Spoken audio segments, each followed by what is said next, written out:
Hello everyone, I hope आप सभी लोग बहुत अच्छे होंगे और उतने ही अच्छे तरीकों से आप सभी लोगों की पढ़ाई चल रही होगी। तो इस वीडियो में हम लोग देखने वाले कक्षा 12वीं विषय भूगोल की सैंपल क्वेश्चन पेपर, जो कि आपके प्रैक्टिस के लिए बनाया गया। तो बहुत से बच्चों को ये डाउट होती है कि भाई क्वेश्चंस कम आ रही है, कंप्लीटली नहीं आ रही। तो मैं आपको बता दूं भाई, जब तक आप लोग जो है एक्स्ट्रा प्रैक्टिसेस नहीं करोगे, तैयारी नहीं करोगे, तब तक ये आपके लिए यूजफुल नहीं होगा। क्योंकि ये सैंपल पेपर है कि किस तरीके से क्वेश्चन आना है। और बहुत से बच्चों के दिमाग में तो ये घर बैठिए कर गया है कि रियल। वीडियो की स्टार्टिंग में इसलिए बोल रहा हूँ, बोलना पड़ा, कुछ कमेंट्स मुझे हर एक क्लास के देखने को मिला। क्यों भाई, उनको क्या बोल रहा है सीधा कि गलत है पेपर। पेपर कैसे गलत हो सकती है? पेपर को तो हम खुद बनाए हैं ना, पेपर कैसे गलत हो सकती है? कंप्लीटली आपके ब्लूप्रिंट को फॉलो किया गया, प्रीवियस ईयर की क्वेश्चंस पेपर को देख करके ये डिजाइन किया गया है। तो आप लोगों के लिए पेपर गलत नहीं हो सकता। आपकी बस दिमाग में क्या छाप घर कर गया है? रियल पेपर, मतलब एज इट इज। आप लोग भी मेहनत रियल वाली करो। मैं बार बार बोलता हूँ कि मेहनत रियल होनी चाहिए। आप लोग रियल मेहनत करो। फिर क्या मतलब का अगर इस तरीके से आपको क्वेश्चंस की बार बार ऐसा करते रहोगे तो? हम कितने दिनों से ये समझाते चल रहे हैं आपको। तो ये मान के चलो, अगर आप एज अ प्रैक्टिस सेट देखना चाहते हो तो वीडियो को देख सकते हो, अन्यथा आप जो है वीडियो छोड़ सकते हो। ठीक है, क्योंकि कंप्लीटली क्वेश्चंस इसमें नहीं आएगा। बट इन पैटर्न को समझ जाते हो तो डेफिनेटली आपके बोर्ड एग्जाम में भी बेनिफिट होगा। ठीक है, तो चलो देख लेते हैं। जो भी बच्चे देखना चाहते हैं कंटिन्यू यहाँ से देख लो, फिर जिनको नहीं देखना वो जा सकते हो। तो चलो हम लोग देख सकते हैं कि एक 1 मार्क्स वाले क्वेश्चन आएगी। तो मैं थोड़ी सी जूम आउट कर लेता हूँ इसको स्क्रीन में, ताकि आप लोग को ये विजिबल हो। देखो, 1 मार्क्स वाले क्वेश्चन पूछे जाएंगे, निम्नलिखित प्रश्नों के उत्तर दो। तो 1 मार्क्स में इस टाइप से क्वेश्चन पूछे जाते हैं कि विश्व के कौन कौन से देश का जनसंख्या घनत्व, मतलब कौन सी देश का, सॉरी कौन कौन बोलने से तो सर्वाधिक वो बताना मुश्किल हो गया है ना, इतना आप समझते हैं कि कौन सी देश की जनसंख्या घनत्व, ना यहाँ पर जनसंख्या नहीं बोले जा रहे, जनसंख्या घनत्व पूछा जा रहा है। तो उसके हिसाब से बताना। तो आपको दोनों पता होना चाहिए कि जनसंख्या कहाँ की अधिक है और जनसंख्या घनत्व क्या होती है।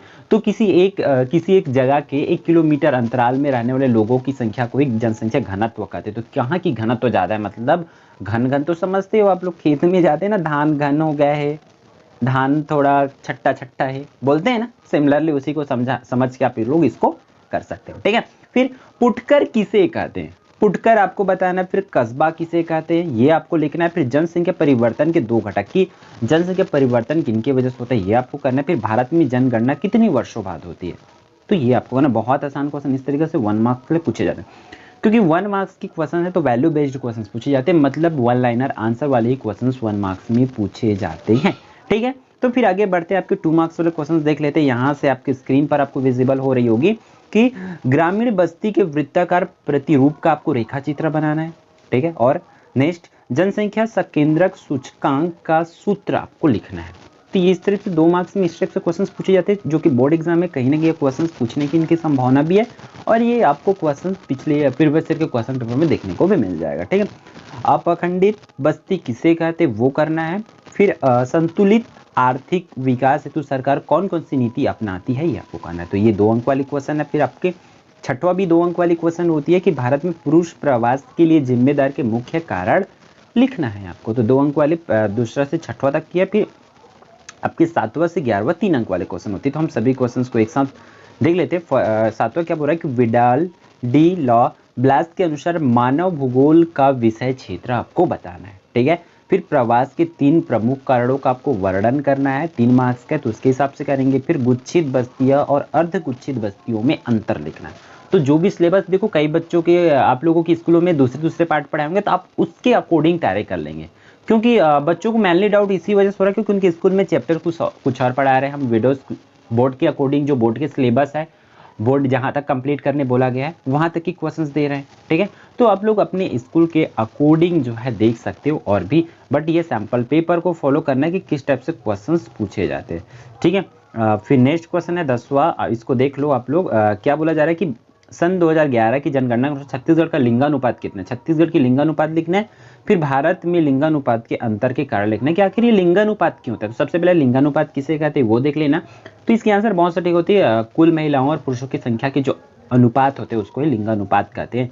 तो छत्तीसगढ़ की जनसंख्या लिंगानुपात कितनी है और भारत के लिंगानुपात में अंतर के कारण आपको लिखना है। ठीक है, फिर भारत सरकार के द्वारा स्त्रियों की स्थिति सुधारने हेतु क्या क्या प्रयास किए गए हैं उसको बताना है। फिर यहाँ से आपको 12वां और 13वां आपके 4 मार्क्स वाले क्वेश्चन होती है। मानव भूगोल की प्रकृति का आपको वर्णन करना है 4 मार्क्स के लिए, ठीक है बच्चों।